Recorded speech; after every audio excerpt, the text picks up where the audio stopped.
Um, I'm going to, sorry, I'm going to put Sumin on the spot. Yeah.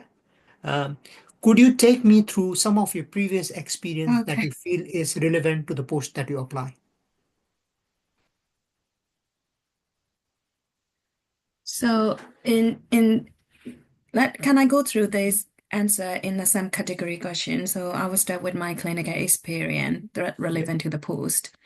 So I work in the I'm a dual hire trainee. The post is request for old age and general adult. So I have the clinical skill that can serve both age group.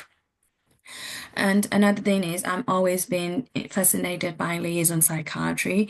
So I have an endorsement in liaison psychiatry, general adjunct. I work in this placement in Whitcroft Hospital for a year. And also I did my special interest in King George liaison old age. So to have a experience across the age groups in liaison. So I could manage the complex and challenging cases in liaison.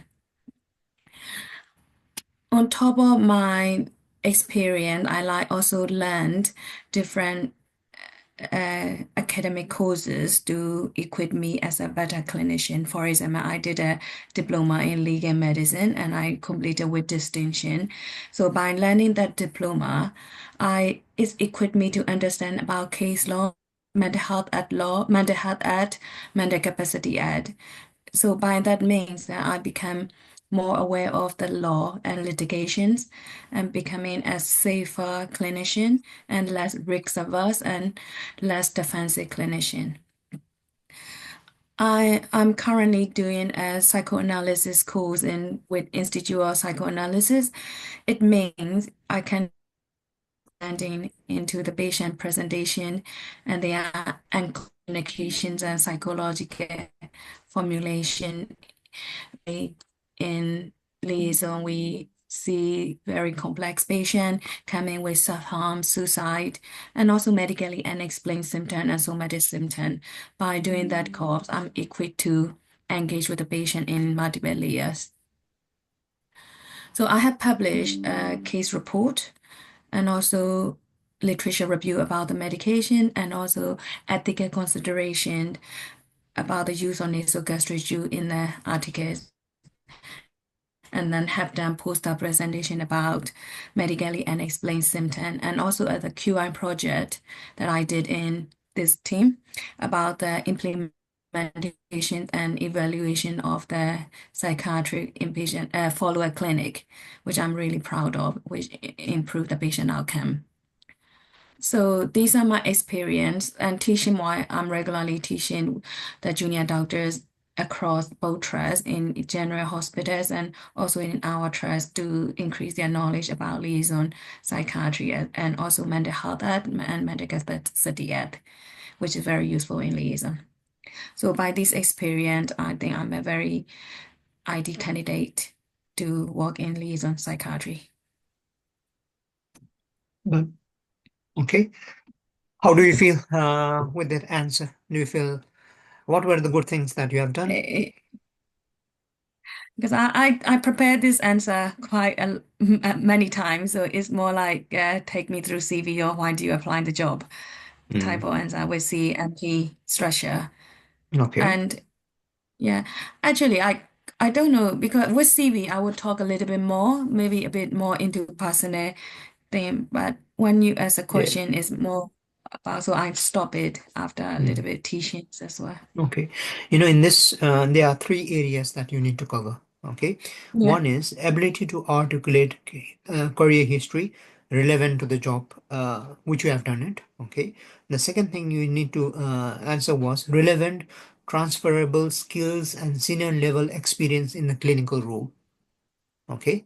The third is knowledge of the NHS and the trust plus awareness of the role being interviewed for. Okay.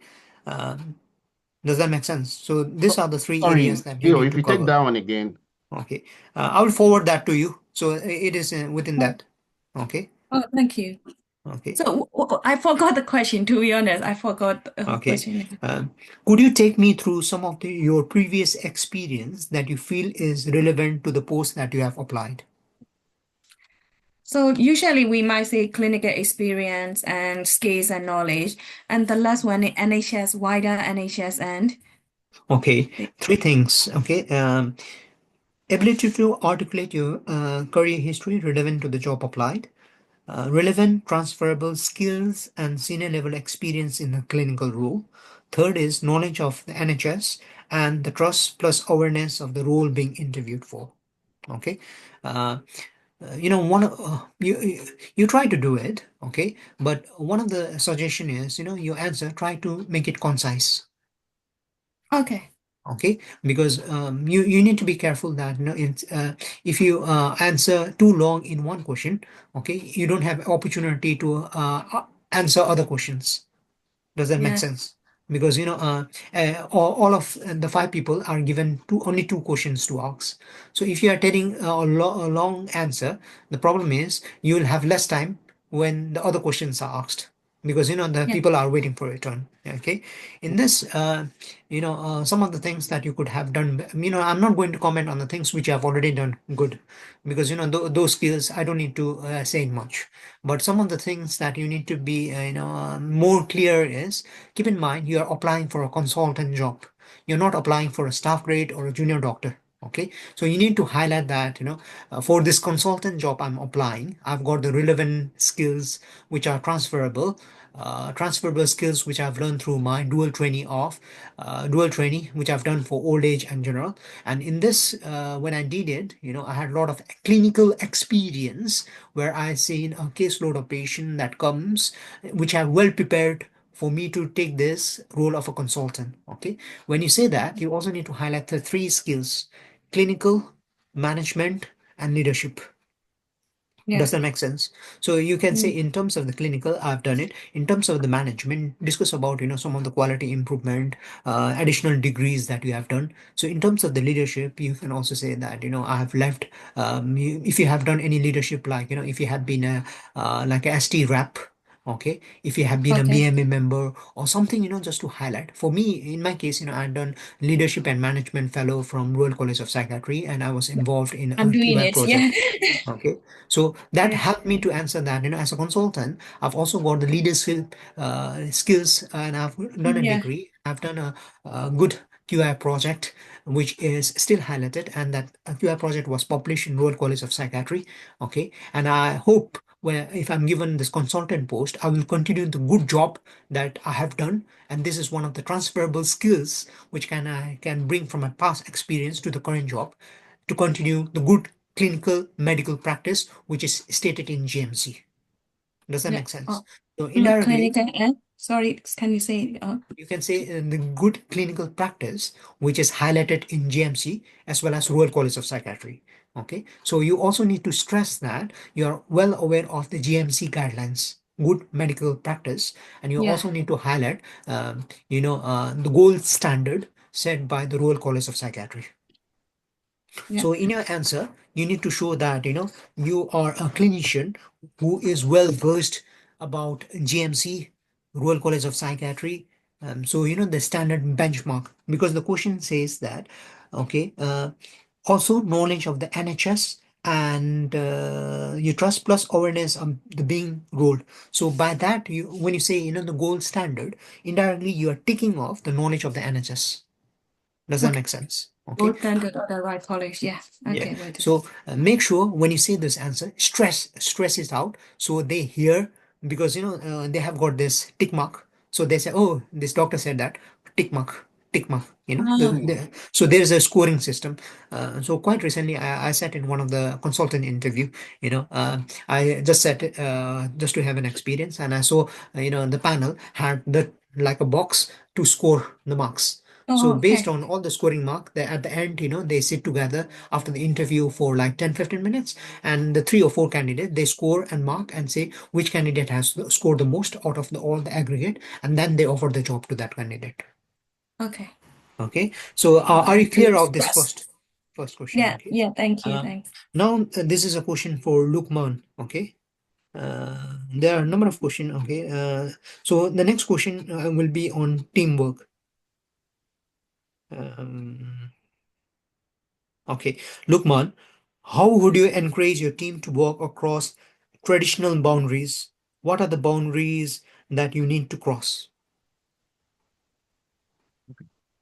Uh, Thank you very much. Um, Teamwork, it's one of the key areas that as a consultant, one will need to uh, look at and make in order to discharge clinical duties and also to uh, kind of get people to work together in discharging their role. Um, um, in my previous roles, I have had experience working as a team, both in terms of clinical teams and also in terms of non-clinical teams, working with different people to discharge a role. Uh, um, in terms of, I do understand as a consultant that there are uh, impediments to cross in terms of teamwork and what am I saying? Pardon Okay. me. Can I just stop you there? Yeah. Okay. Um, so one of the things is if when the question is asked, this is a very tricky question. Okay. Sometimes you can also say in the interview, sorry, please, is it all right if you can simplify the question that you have asked, or can you reframe in a different way? So I might be able Mm. to answer in a better way. Does that make sense? Yeah. So when the question is asked, and which is, if the question is unclear, don't jump your guns answering the question. Okay. um, Even if you know, if you ask them, you are at least buying a time. Does that Yeah. make sense? And you're also trying to see what they are looking for. Okay. So in teamwork, there are some of the things that they look for. Okay. Some of the things that they look for is competency in team leadership and aware of multidisciplinary working. Okay. The second thing that they want to see is recognize the professional diversity and the knowledge of the key relationship. So when you answer this, you also have to highlight that within your team, you have got different professionals with different, clinical competency. Like, when I answered this, I said, I'm aware in my team, I will have different professionals like psychology, OT, social worker, key worker, and I need to be aware of their competency as well as my limitation because I'll be assigned as a responsible clinician of a team. Does that make sense? Okay. The other area that you need to cover is ability to work across team and stakeholder in the organization, primary care, acute trust, university, commissioner, voluntary. Mm. Okay. So in the teamwork, when you answer, you also need to highlight that, for example, in your team, you will receive a referral from the primary, secondary, tertiary. Okay. And how you can highlight that work collaboration with other communication effectively with people at all level. So when you answer the in this teamwork, in your answer the communication bit also needs to come, ability to work across the boundaries, range of communication style. Okay. So when I answered this teamwork, I also highlighted that in terms of communication, I'm aware the communication can be a written communication, it can be a verbal communication. I also need to modify my communication as per the needs of the team. Okay. And I said that, one of the example is when I become a consultant on the ward, I'll make sure that when we have the multidisciplinary team, the communication will be well fed to the family member, so they are aware of the treatments that we are providing for the patient. We will also take their feedback in order for us to improve. Okay. The other thing that you need to highlight is adapting to audience, overcoming communication barriers. So overcoming communication barrier, you also need to give an answer something around, if you had any difficulty in the past, like, a problem with DETX, IRX, or any incident that happened and how you overcome those. Okay. Clear, articulate in the impact of the situation and successful outcome. So the STAR format: situation, task, um, assessment, and recommendation. So keep in mind when you give an answer to this teamwork, the people in the panel will have this as a scoring mark. So in your answer, the minute they find all of this, they will say, okay, this doctor have said this, tick, tick, tick, tick. Okay. I will, Lukman, don't worry, I'll forward this to you.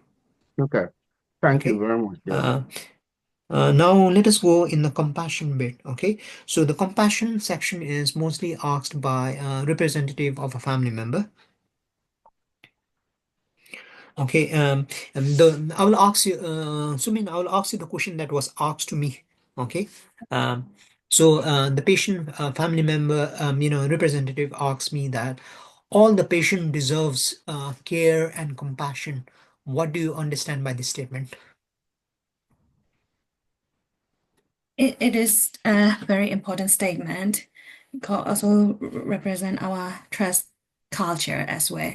Because as a nurse trust culture, it's just a compassionate culture. So I believe that the patient need care and compassion. That's why they are coming to seek help from us. So it's the least thing we could give it to the patient. So initially, I will start with the care.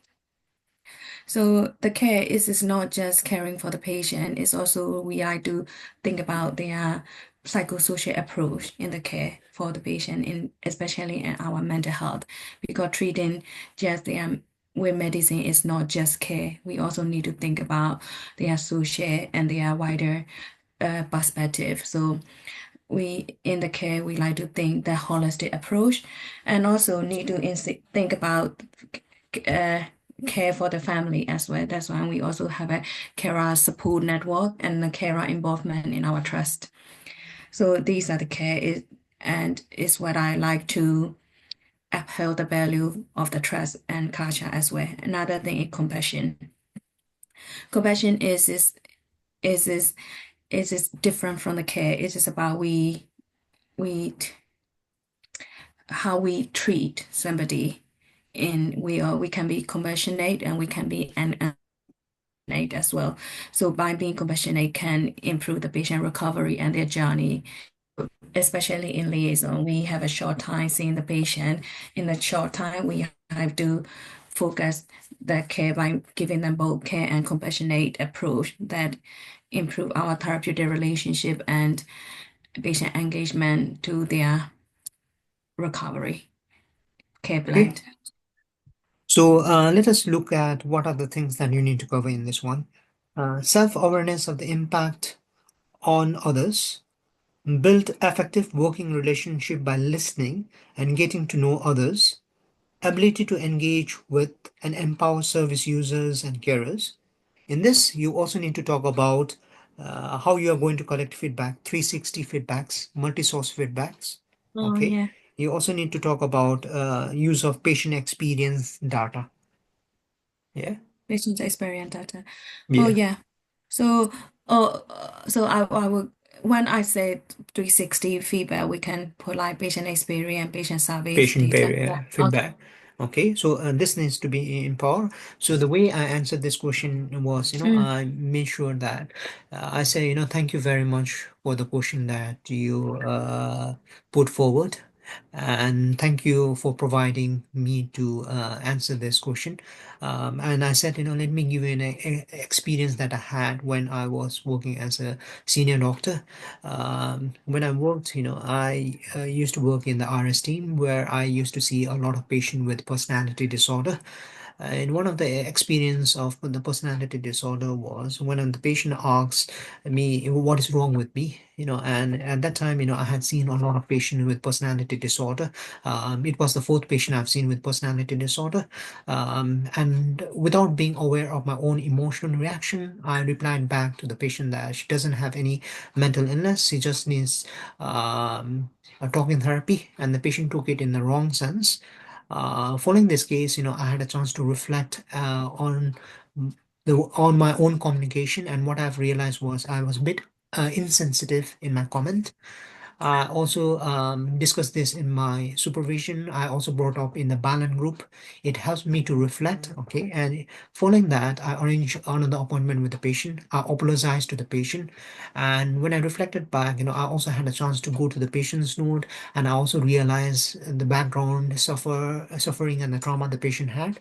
So I was able to have a very open conversation with the patient. I was able to listen to the patient carefully, okay, and I was also able to address the expectations and the ideas of the patient. and I receive a feedback from this patient. So when I'm given this post, I will continue to care and practice this good medical practice. I will not forget that as a consultant also I need to keep on updating myself. I need to keep on the GMC guidelines, that as a consultant also I need to have revalidation and appraisal regularly. I will also have a peer group for me to still have this compassion and care for the patient, to still continue learning each day, and this case has changed the way I approach the patient, and I'll make sure that before I treat a patient, I will treat a human being. Okay, so from this, I can show that mm, mm, being as a consultant, I will also try to bring the love, compassion in my team, and I will transmit this my philosophy to my whole team if I'm employed as a consultant in distress. Does that make sense?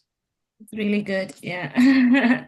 So you How need good. to you need to bring the passions and compassion in your answer, and you need to make it very personal. So the person who really hears and following my answer, that the lady who asks, clapped and said, this is the best answer I have heard of someone, Yeah, because acknowledging their limitation and expressing yeah, their it's vulnerability, as well as taking the yeah, steps to correct them reflects. and Yeah, change. Okay, so this shows that as a consultant you won't be rigid. Okay, yeah. you are willing to listen, and you are going to change, and you are always going to be advocating for patient right. So when you answer this question, you also say that I'll make sure that I will encounter in future, I'll encounter a lot of patients who cannot voice their pain and suffering. Okay, I might come across at neurodivergence populations, learning disability, or even who are not fortunate or severe mentally illness. Okay, for them, as a consultant, I'll be a champion voice for them to raise this concern. Okay, so in this, the compassion bit is the question that you can really bring up your A game and answer this. Okay, out of all the Yeah. question, compassion is the one that you can really ace the interview. And when I reflect back, this was one of the answers that really got me the job compared Mm. to the other consultant. Yeah. Okay, so let us go to the next question. So this question is for Lukman. Yeah. Sorry, look, man, I think you follow the STAR framework, right? Situation, task, actions, and reflection. And Yeah. I think I just want to take look, man, for that. I think it is how you train it in this Yeah. answer. Yeah. Okay, STAR. Yeah, STAR framework. Yeah. So, So when I answered that, I also gave an answer about what situation I had, what task I and had, yeah, one and recommendation then I had, and what and I'm going to do it reflection. next. Yeah, Reflection. reflection and recommendation. Yeah, Yeah. yeah, it's Yeah. really good answer framework. I will make one case like that. Okay. So, Lukman, this question is for you. Okay. So this question is around integrity. Can you give an example of when you were placed in a difficult situation where there was a potential to compromise your professional standard, and how did you manage the situation?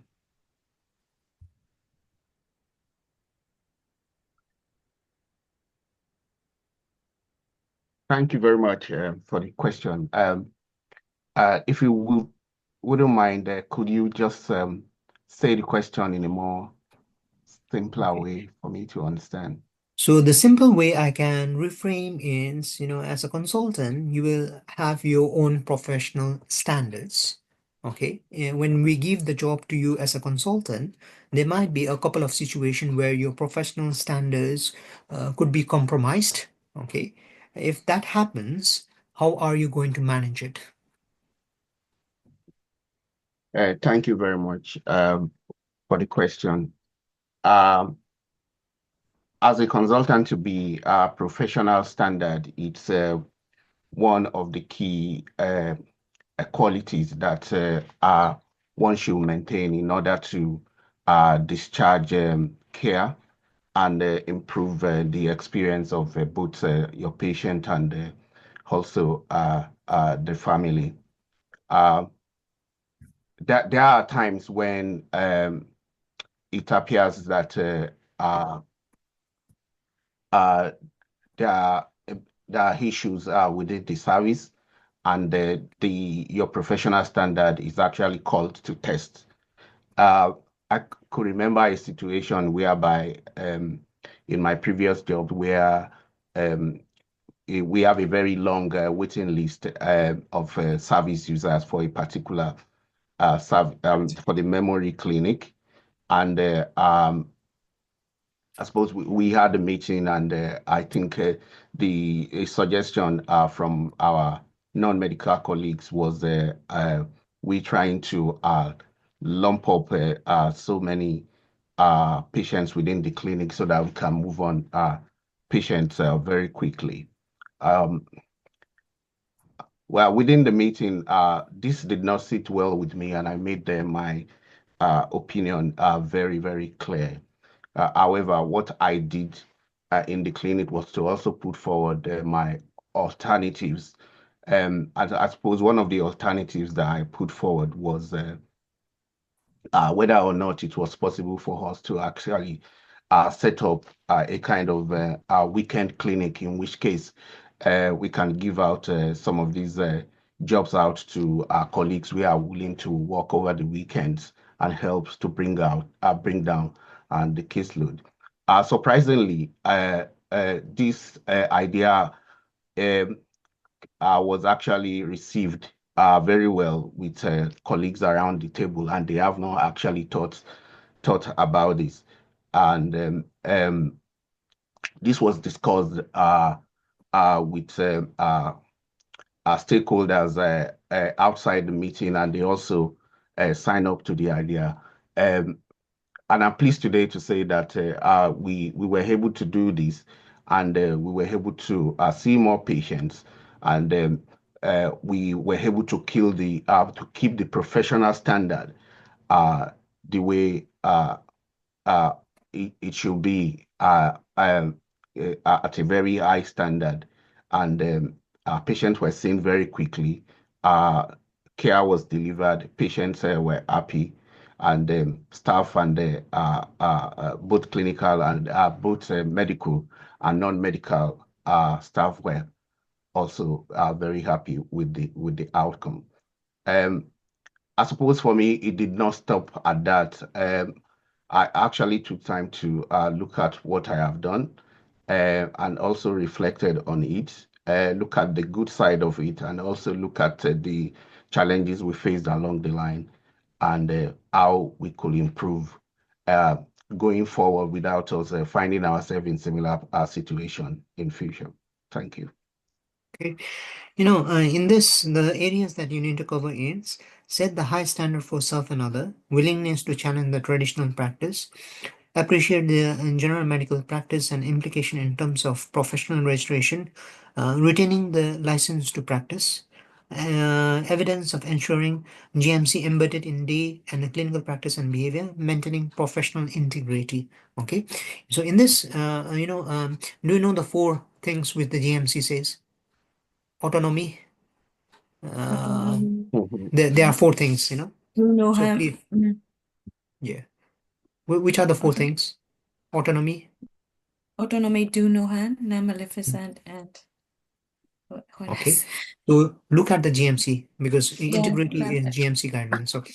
Um, Yeah. keep four of these things. Lukman, you try to answer, but it was a very lengthy, So try to shorten it down. Yeah. Okay. And keep in mind that, they are not looking, they are looking an answer for a consultant, not for a ST. Okay. So the experience which you have in a ST, you need to show that the transferable skills, you can bring it as a table of a consultant. Okay.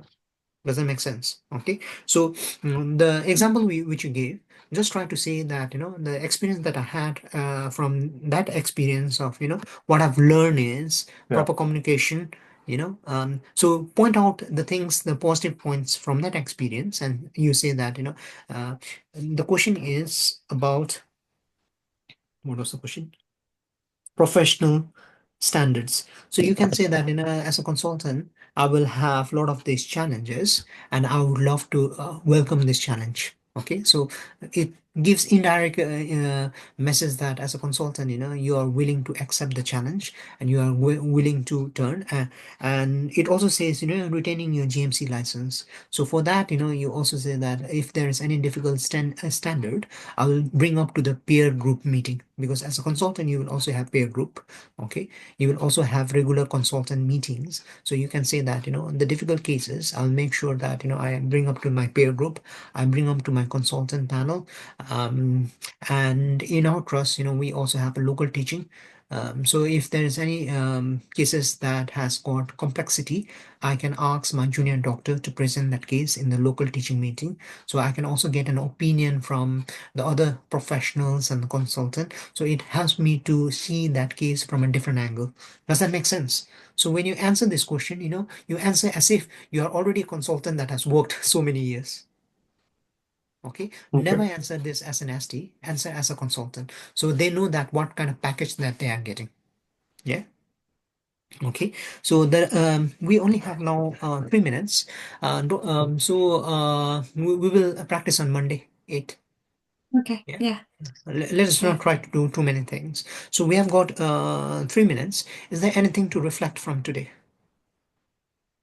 It's really good because we forgot sometime to put the A's in there. So if it's like what Luke did, if it's something you're not very sure, put an A's in there about how you did it. I think it's a very good thing for And me to pause. answer the And question. sometime, it's also say, is it all right? For example, if you're answering and if you feel like you are going in the wrong direction, you can say, excuse me, can I try to re-answer this? Can I take a bit of time Yeah. to reflect? Okay, so take Yeah. a like 30 or 15 minutes pause and then say, Yeah. okay, can I start it? Can I do it? Okay. Okay, so it shows that you are a type of consultant that is adaptive, has got adaptability, and is willing, to accept your limitation and vulnerability, as well as, Mm. you are able to get hold of the Yeah. situation. Okay, so try to demonstrate those kind of skills in order to sell yourself. Yeah, it is not easy. Yeah, it It's needs a bit of practice. I think I'm a bit anxious now. We got No, no. only 11 days. um, and keep in mind that, work on your mindset. Because like Uh, when you go, you might see a lot of people, but when you go to that, before you go to sleep and before you wake up, use like 5 minutes, go in front of the mirror and say that, I'm the consultant, I'm the best consultant, this is how the consultant looks like. And when you Mm. go in an interview, you say, okay, uh, guys, you are lucky to see the best consultant. The best consultant has come over here to give you a demonstration how the interview needs to be done. And you are fortunate enough, guys, today to see a consultant who has come here to give you a show. Okay, so you need to have that kind of like confidence and attitude and to run the show. Mm. yeah, Okay, thank you. and the other thing is, before interview, make sure you have 7 or 8 hours of sleep. Don't stress Yeah, yourself. Try to have plenty of water. Okay, and there might be one or two questions where you feel clueless. Okay, so all yeah, the interview, don't expect it's going to be perfect. Like I had one question that I was clueless. They asked me about this diversity, and if a racism happens, what are you going to do? So I was clueless. So I don't know what I said, but on my feedback they said that I could have answered that question better, and they redirected me to some of the materials to read. So I said, thank you very much. So there's a GMC guidelines on racism and how to challenge and escalate. And when you answer that, also make sure that you highlight that about, escalation process. Okay, you're really clinical supervisor, education supervisor, ARCP, TPT, if your trainee struggles. Okay, and always, answer mention about GMC, revalidation, the trust policy. yeah. Yeah. I just now on GMC website looking through these like guideline on racisms and stuff now. Yeah, Yeah, thank you. and do a bit of homework by reading the GMC, Royal College of Psychiatry, the gold standard, and quote, answer quote that, the GMC, the current GMC guidelines of 2017 states this. So it looks like, you have done your homework. Yeah. Yeah, Okay. All the best, guys, thank because you. I need to be DJ Thank you. downstairs washing my dishes. So I'll see you Thank Thank you around. so you. very much. Yeah, no Thank you problem. very I'll see you on much. Thank you, Monday. Sue. Yeah, See you. take care. Bye bye. Thank you.